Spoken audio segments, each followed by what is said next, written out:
nga sa mga panggagamit nitong mga kabataan party list. Please po, nakikiusap po kami, tigilan niyo na po ang paggagamit niyo sa anak ko. Yung mga picture niyo po na kumakalat, please po. Tigilan niyo na po. Buhay niyo na po. Buhay na po ng anak ko ang kinuha niyo, ninakaw niyo pati mga pangarap niya. Ano ba ang gusto niyo? Hindi namin pinalaki yan ng ganun lang. Mula kinder hanggang high school, nag-aaral ng private yan. Atid sundo yan ng tita niya. Na mga pinsan niya kung paano namin ninalagaan yan. Tapos gaganunin niyo. Bakit inyo sa bundok na hindi nga namin pinapalakad yon ng malayo? Alam niyong may sugat ang paa niya. Ginanyan niyo. Inakyat niyo sa bundok. Tapos iniwan niyo.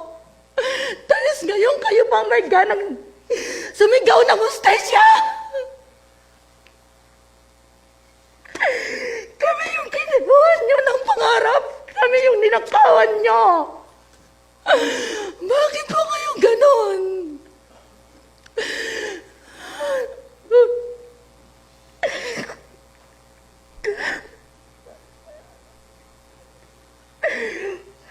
Ano po yung tita niya dahil yan ang lagi niyang kasama. Napakasakit po sa kanila yon. Pero po, lahat po namin yan, inanoy nalagaan namin yan. Baby namin yan, tapos gaganon ninyo lang.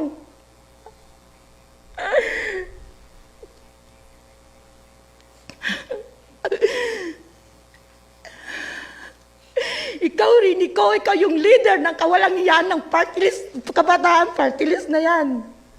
Ikaw dapat ang managot niyan. Kasama mo pa sa picture. Langhiya ka.